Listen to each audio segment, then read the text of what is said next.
The stethoscope found nothing but the sound of its own listening, a hollow echo against brass and rubber, like cupping an ear to an empty shell. Dr. Horace Bell lifted the instrument from Eliza March's chest and tried again, certain his hands had betrayed him. Outside the surgery window, Millbrook's cotton mill churned its Sunday rest away, the only establishment permitted to break the Sabbath besides the church itself. The rhythmic thump of machinery made the silence beneath his instrument even more profound. He pressed harder, the bell of the stethoscope leaving a perfect circle on Eliza's pale skin, just below her collarbone, where her modest dress had been loosened. "Well?" Eliza's voice carried that particular Georgia sweetness, thick as sorghum syrup, but with something sharper underneath. "Am I dying, Dr. Bell?" She didn't look like she was dying.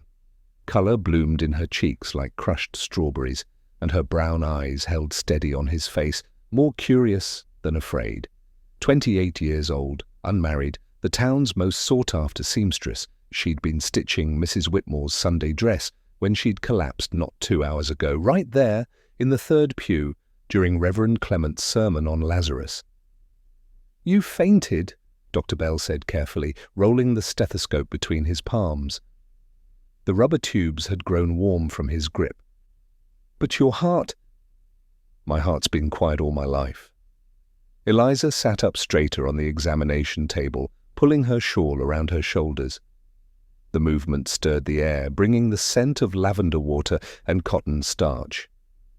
"Mama used to say I was born between beets, never troubled me none till today." Dr. Bell had been practicing medicine for 30 years. He'd delivered babies who came out blue as storm clouds and coaxed them pink. He'd seen men survive wounds that should have killed them twice over. But this, a woman sitting before him, talking and breathing and blushing without a heartbeat he could detect, this was new territory entirely. He tried once more, this time placing his ear directly against her chest, abandoning all propriety. Her dress smelled of church incense and magnolia, and beneath that, the warm scent of living skin. He heard her breathing, slow and steady. He heard the rustle of fabric. He heard the distant mill wheels turning. He heard no heart. "Perhaps," Eliza said, and he could feel her voice vibrating through her chest, even as no pulse accompanied it. "Perhaps some hearts speak too softly for instruments to hear." The surgery door burst open, bringing with it the thick afternoon heat, and Mrs. Whitmore herself, still clutching her church fan painted with Jesus, calming the waters. "Is she well?" "The whole congregation's outside, Doctor. Reverend Clement says it's a sign, though Lord knows of what. He won't say direct." Dr. Bell straightened, his back cracking like stepped-on kindling. "Miss March needs rest, that's all." "The heat, the close air in church." "The heat nothing," Mrs. Whitmore interrupted, fanning herself vigorously enough to stir the papers on his desk. "That girl's strong as hickory." "Been sewing since dawn every day I known her." "You found something, didn't you? I can see it in your face, Horace Bell. You look like you've seen the backside of heaven." Eliza laughed then, a sound bright as struck crystal, more alive than any heartbeat he'd ever heard. She slid off the examination table, her boots clicking against the floor, sharp as a clock's second hand. "Mrs. Whitmore, your dress will be ready Tuesday as promised. Dr. Bell just discovered I'm uncommonly quiet inside is all. Nothing worth spreading through town like spilled molasses. But secrets in Millbrook had a way of seeping through walls thin as paper." By the time Eliza walked the 4 blocks back to her cottage, Dr. Bell insisting on accompanying her, his medical bag swinging heavy at his side, curtains twitched in windows and children peered around porch posts. The sunset painted everything the colour of fever, of flesh, of that space between sleeping and waking, where impossible things felt true. At her door, Eliza turned to him. The lamplight from inside her cottage caught the copper threads in her dark hair. "You'll tell them, won't you?" "You'll have to. A doctor can't keep something like this bottled up. It'll eat through you like lye." "What am I telling them, Miss March?" "That you're alive without living, that you walk and talk and breathe without the very thing that makes us human?" She smiled, sad as autumn's first fallen leaf. "Tell them the truth, Doctor. Tell them Eliza March has a heart that keeps its own counsel. Tell them I'm a mystery that means no harm." She touched his sleeve, her fingers warm and undeniably alive. "Tell them whatever lets you sleep tonight." Inside her cottage, he could see half-finished dresses hanging like colourful ghosts, waiting for her needle to complete them. The ordinary pressing against the extraordinary, thread by thread, breath by breath.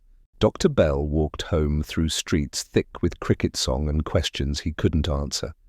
Behind him, Eliza's lamp burned steady in her window, a pulse of light more reliable than any heart. They came with stethoscopes and stopwatches, with skeptical eyes and trembling fingers, each hoping to be the one to find what Dr. Bell had missed. But Eliza March's chest held its secrets like a locked church after service. News travels in a mill town like thread through fabric. One pull, and the whole weave shifts. By Tuesday, half of Georgia seemed to know about the woman with the silent heart. They arrived on the morning train from Atlanta, the afternoon stage from Savannah, some even walking the dusty roads from neighboring counties with their medical bags swinging like pendulums marking borrowed time. Dr. Theodore Ashford came first, silk vest stretched tight across his prosperity, mopping his forehead with a handkerchief that cost more than most folks saw in a month. He set his stethoscope on Eliza's porch table like he was laying down a winning hand of cards. "Miss March," he said, his Boston accent sharp as broken glass against the soft Georgia morning, "I've examined President Cleveland himself. If there's a heartbeat to be found, I'll find it." Eliza didn't look up from her sewing. The needle dipped and rose, pulling white thread through blue cotton like clouds through sky. "Then you'd best start listening, Doctor. Though I warn you, my porch gets awful crowded after noon." She wasn't wrong. By 2 o'clock, 7 doctors had pressed their instruments against her chest, each convinced their superior training or finer equipment would reveal what the others had missed. The porch boards groaned under their collective weight, and the neighbors gathered at the fence like birds on a wire, pecking at every scrap of information that fell their way. Mrs. Whitmore held court from her rocking chair, which she dragged clear across the street for a better view. "Third one today," she announced to anyone within earshot. "That young fellow from Charleston nearly dropped his stethoscope when he couldn't find nothing." White as fresh cotton he went. Eliza's fingers never stopped moving. She was working on a christening gown for the Paulson baby, each stitch precise as a prayer. The doctors took turns listening to her chest while she worked, their faces cycling through the same expressions: confidence, confusion, something close to fear.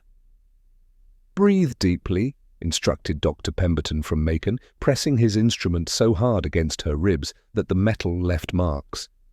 "Hold your breath," ordered Dr. K from Augusta, his ear practically sewn to his stethoscope. "Cough," demanded Dr. Ashford on his third attempt, sweat now running down his face like he was the one being examined. Through it all, Eliza stitched. The needle clicked against her thimble in a rhythm steadier than any heartbeat. Click, pull, click, pull. The sound became hypnotic until the gathered crowd swayed slightly in time with her working hands. Young Tommy Garrett, 10 years old and bold as brass, squeezed through the forest of adult legs to get closer. "Miss Eliza," he called out, "if you ain't got no heartbeat, how come you're not dead?" His mother yanked him back, mortified, but Eliza smiled. It was the first genuine expression she'd shown all day. "Same way a creek keeps flowing even when you can't hear it, Tommy. Just because something's quiet doesn't mean it's stopped." The doctors exchanged glances. One scribbled frantically in a leather notebook. Another, Dr. K, actually pressed his ear directly to her chest, abandoning all propriety. The crowd gasped, but Eliza just kept sewing, as if strange men listening to her silent heart had become as ordinary as breathing, which for her it was. Reverend Clement arrived as the sun started its descent, turning the sky the color of peach preserves. He didn't push through the crowd, just stood at its edge, watching. When he finally spoke, his voice carried over the murmurs like thunder over whispers.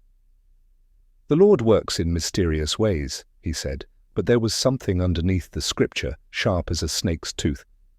Sometimes he sends us empty vessels to test our faith. Sometimes he shows us the absence of his grace. The crowd went quiet. Even the doctors paused in their examinations. Eliza's needle stopped for the first time all day. She looked up, meeting the Reverend's eyes across the cluttered porch. "And sometimes, Reverend, he reminds us that grace doesn't always announce itself with trumpets. Sometimes it whispers. Sometimes it's silent as thread through cloth." She returned to her sewing, but the damage was done. The word hollow had been planted, and in the days that followed, it would grow like kudzu, climbing through conversations and sermons, wrapping around the truth until you couldn't tell one from the other. As darkness fell, the doctors departed one by one, defeated. Only their stethoscopes remained on Eliza's porch table, a small museum of failed listening. She gathered them carefully, polishing each one with her apron before setting them in a basket by the door. Ada Fairchild from the Millbrook Gazette watched from across the street, her reporter's eye catching every detail. Tomorrow's paper was already writing itself in her mind, and she knew exactly what the headline would be. Some words, once printed, could never be taken back. "Show us," they demanded, and Eliza March pricked her finger with a sewing needle, watching bright blood bead against her skin like a ruby catching candlelight. Life was there, red, warm, and real, but it moved to no music they could hear. Ada Fairchild's headline had done its work. The living quiet spread through 3 states faster than yellow fever, bringing with it a peculiar breed of visitor. Not doctors anymore, those had given up after 2 weeks of failed listening. These new arrivals wore louder clothes and louder voices, carrying contracts instead of stethoscopes. Mr. Barnabas Pike arrived on a Thursday morning that smelled of rain and possibility. His coat bore more colours than Joseph's, and his smile stretched wide as the promises he came peddling. He found Eliza on her porch, working on a wedding dress that cascaded around her chair like frozen cream. "Miss March!" He bounded up the steps, wood creaking in protest. "Barnabas Pike, proprietor of Pike's travelling exhibition of medical marvels and natural wonders. You, my dear woman, are exactly what I've been searching for." Eliza didn't look up. "I'm a seamstress, Mr. Pike. Nothing more, nothing less." "Oh, but you're so much more." He pulled a contract from his coat with the flourish of a magician producing doves. "The woman without a heartbeat. The silent wonder of Georgia. I can make you famous from here to California. $20 a week plus accommodations." The needle paused. $20 was more than she made in a month. "All you'd have to do," Pike continued, his voice sweet as sorghum, "is sit on a platform while folks listen. Nothing improper, nothing painful. Just be yourself. Be impossible." Mrs. Ada Fairchild watched from her usual spot across the street, pencil poised over her notebook. She'd been documenting everything since her article unleashed this circus. Part of her felt responsible. Most of her felt fascinated. "I have work here," Eliza said finally. "Dresses don't sew themselves." "Dresses?" Pike laughed, harsh as a crow's caw. "You could buy 100 dresses with what I'm offering." "I don't wear them, Mr. Pike. I make them, for births and deaths and everything in between. That's my heartbeat, needle through cloth, season after season." But Pike wasn't the last. They kept coming, each with bigger promises and smaller scruples. The county fair committee offered her a tent between the bearded lady and the 2-headed calf. A university wanted to study her for a month, like she was some sort of botanical specimen pressed between glass plates. Then came the delegation from Atlanta. 5 men in identical black suits, looking like a murder of crows perched on Eliza's porch. Their leader, a Mr. Hartwell, didn't smile, didn't need to. Money smiled for him. "We require proof," he said, cold as January creek water. "The scientific community demands evidence that you are, as advertised." "I'm not advertised as anything," Eliza replied. "Others do the advertising. I just do the living." Nevertheless, Hartwell produced a silver needle from his vest pocket.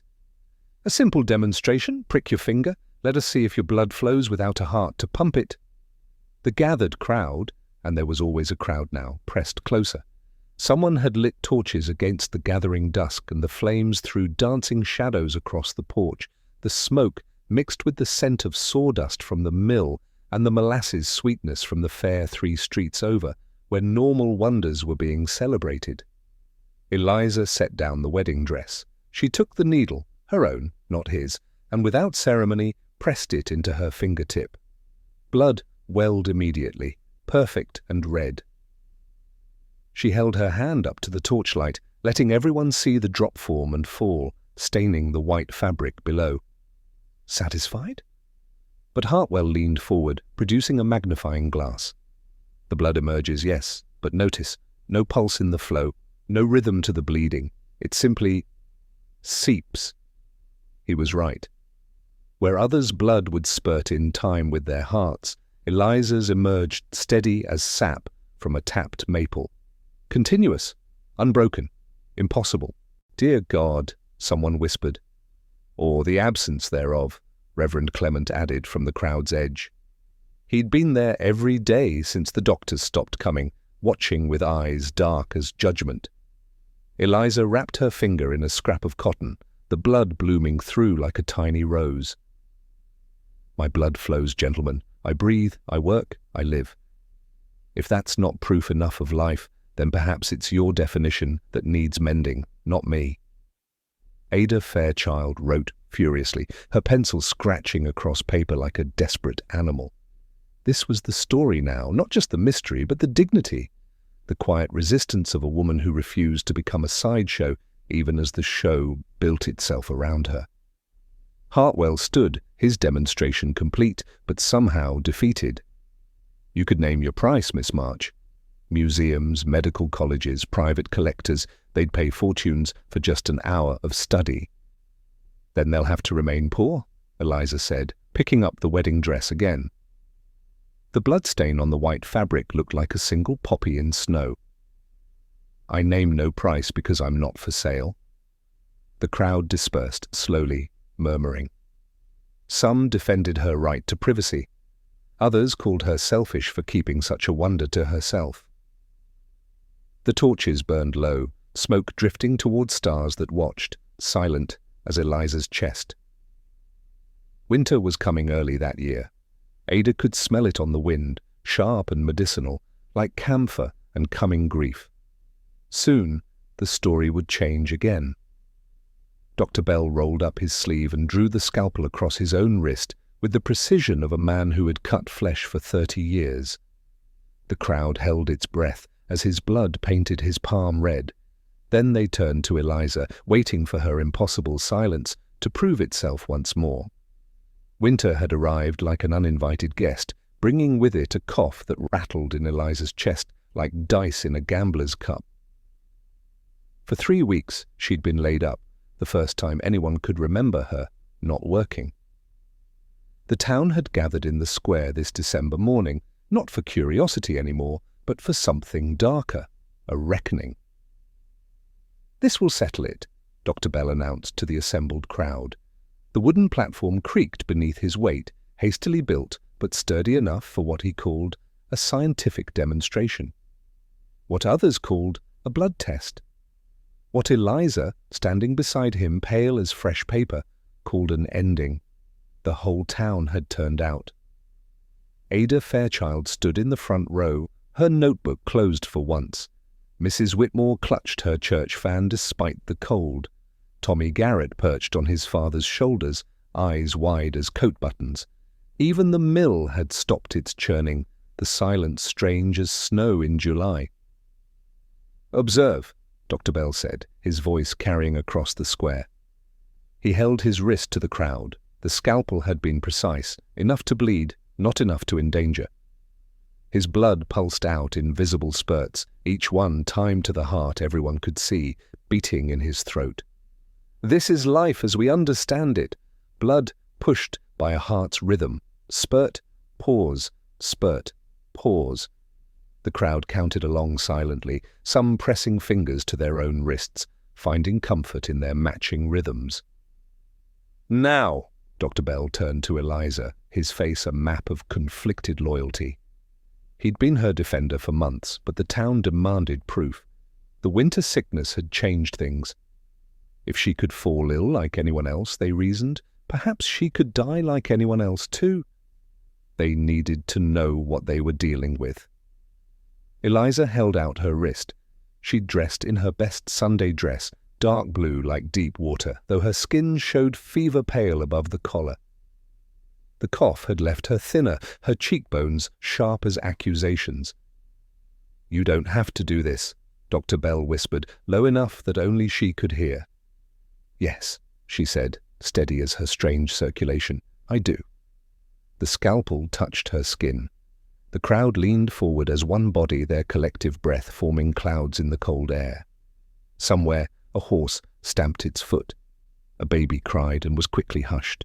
The blade parted skin like a secret being told. Blood emerged immediately, rich, red, real.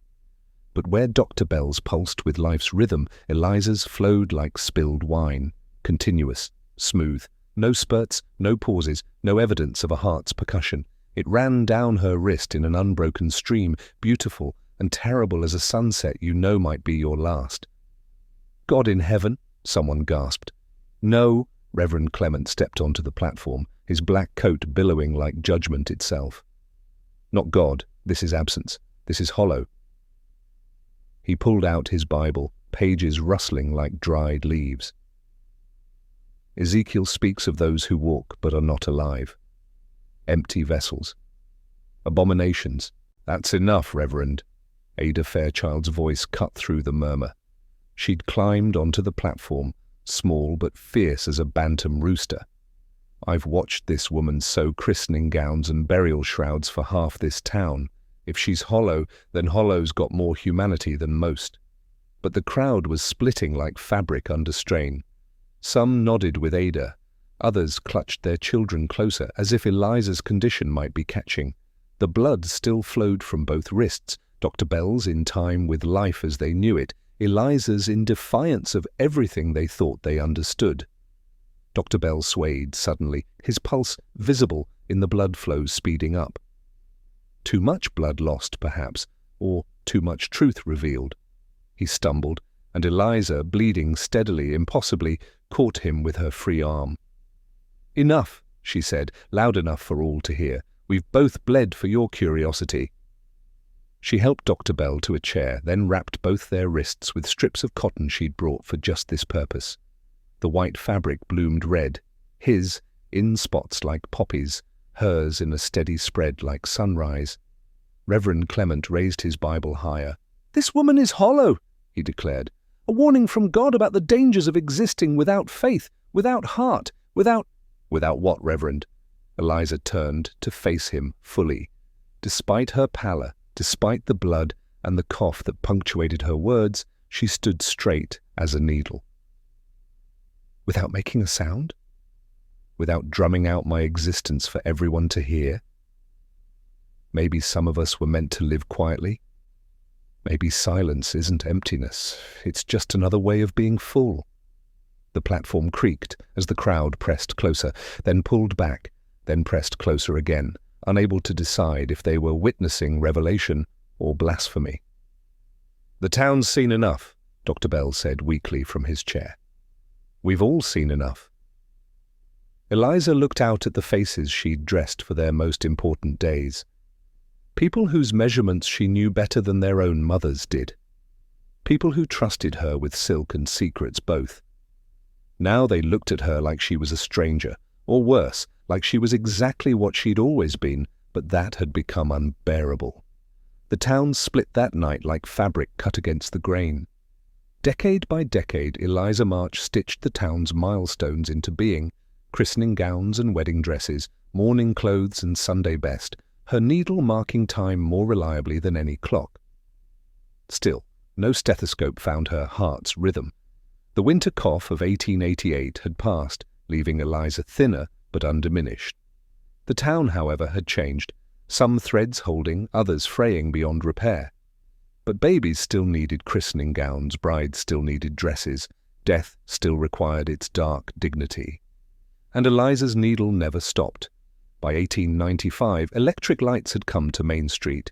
They buzzed like trapped wasps, casting harsh shadows that made everything look suspicious. Eliza worked by oil lamp still, the soft gold light kinder to both fabric and memory. The children who'd once gawked at her silent chest now brought their own children to be measured for school clothes. "Don't she never age?" young Margaret Tompkins whispered to her mother, watching Eliza pin a hem. The seamstress's hair showed silver threads now, but her hands remained steady as scripture. "Hush," Mrs. Tompkins said, though she wondered the same thing. Time seemed to pass through Eliza rather than over her, like thread through a needle's eye. Ada Fairchild never stopped defending her. Every year on the anniversary of that terrible blood demonstration, she published an editorial.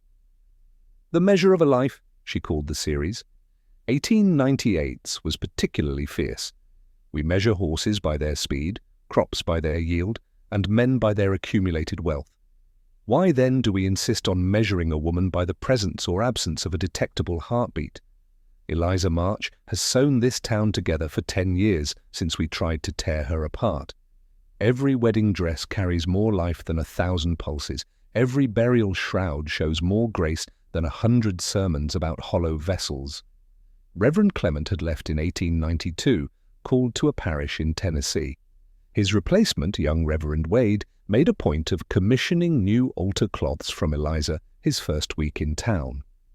"God's mysteries aren't meant to be solved," he said simply, "just witnessed with wonder." The new century arrived with automobiles and arguments about women's suffrage. Eliza sewed split skirts for the bold ladies who wanted to ride bicycles, letting out waists and taking in prejudices one seam at a time.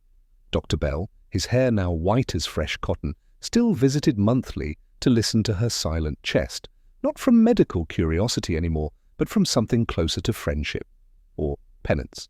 30 years next month, he said one afternoon in 1918, setting down his stethoscope. Outside, the world was celebrating armistice. Inside Eliza's cottage, time moved to its own rhythm. 30 years since you showed us all how small our understanding really is. Eliza smiled, her fingers never pausing in their work. She was making a wedding dress for Ada Fairchild's daughter, the third generation she'd dressed. The silk whispered against itself like secrets being told. "You still listening for it? That heartbeat you're so sure must be there." "No," Dr. Bell admitted. "Now I just listen to the quiet. It's teaching me more than noise ever did." The Spanish flu came that autumn, stealing breath from the chattering and silent alike. Eliza sewed masks from cotton remnants, working 18-hour days until her fingers bled. Steady streams, no pulse. She survived the flu like she'd survived everything else, quietly, impossibly, thread by thread. Tommy Garrett, grown now with children of his own, brought his mother's burial dress to Eliza in December. "She always said you were proof," he told her, his voice thick with grief. "Proof that God had more imagination than humans could handle." "Your mother was kind," Eliza said, examining the black wool.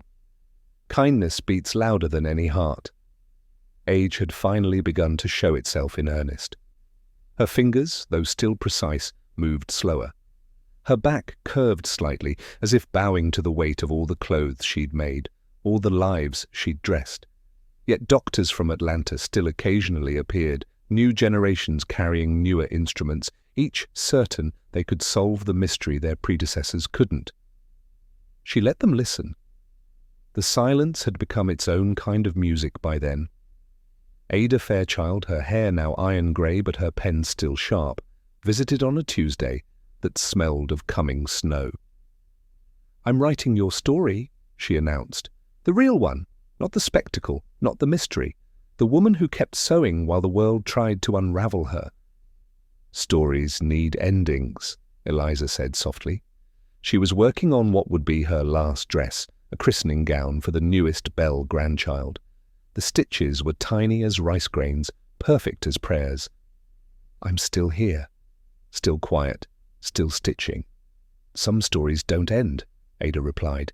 "They just become part of the fabric." That night, Eliza looked at her hands in the lamplight. Thousands of dresses, countless stitches, a lifetime of thread pulled through fabric.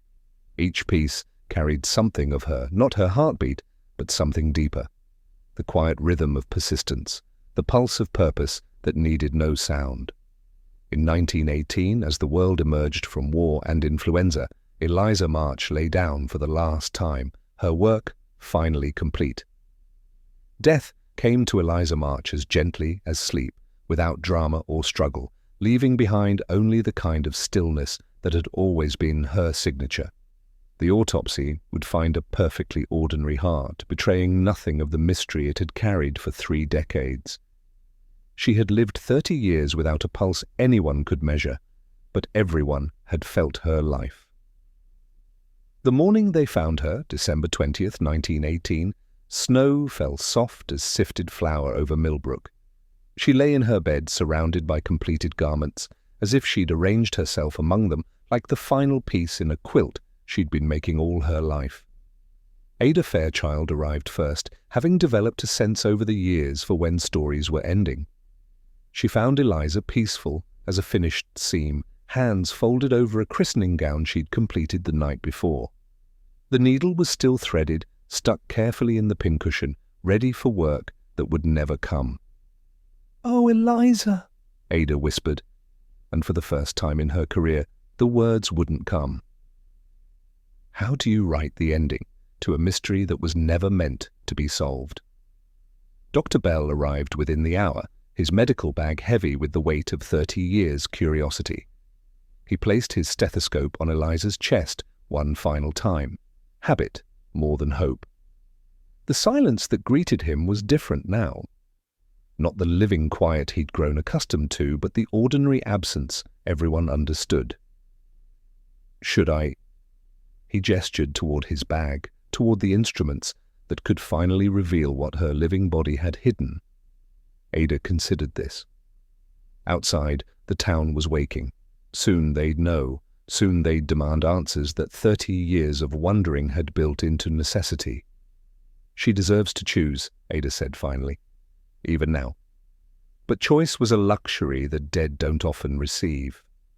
By noon, the county medical examiner had arrived from Atlanta, summoned by telegraph before Eliza's body had even cooled. The town gathered outside her cottage like they had so many times before, drawn by the same mixture of reverence and hunger that had marked 3 decades of her impossible life. The autopsy was performed in Dr. Bell's surgery, the same room where he'd first discovered her silence. He assisted, his hands trembling, not from age, but from the weight of what they were about to uncover. Or not uncover. Sometimes the fear of answer outweighs the fear of question. The examiner, a young man named Dr. Foster, who'd been born the year Eliza's heart went quiet, made his incision with the detachment of someone cutting fabric. What he found inside was ruthlessly ordinary. "A perfectly normal heart," he announced to the waiting crowd through the surgery window. 4 chambers, valves intact, no abnormalities whatsoever, no medical reason for the absence of detectable pulse. The crowd stood silent, snow gathering on their shoulders like doubt. "Then how?" someone finally asked. Dr. Foster shrugged, already packing his instruments. To him, this was just another unexplained case in a career that would be full of them. "Sometimes," he said, "the body keeps its secrets, even in death." But Dr. Bell stayed behind after everyone left, staring at the notes. A normal heart, completely, utterly, disappointingly normal. He thought of 30 years of listening, of instruments pressed against Eliza's chest, of the revolution in medical equipment that had occurred in those 3 decades. None of it had mattered. The mystery remained. Ada published her final editorial that week, black-bordered like a mourning card. Eliza March has been laid to rest in Millbrook Cemetery, surrounded by those she dressed for their own final journeys.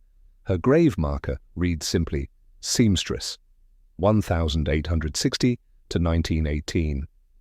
No mention of the silent heart that made her famous, no reference to the mystery that consumed us. This is as it should be.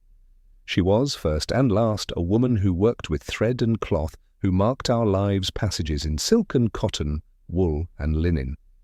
That she did so without a detectable heartbeat was remarkable, yes, but nearly as remarkable as the grace with which she bore our scrutiny, our doubt, our desperate need to solve her. Some have asked if it was miracle or malady, faith or fraudulence. But I knew Eliza March for 30 years, and I believe the answer is simpler.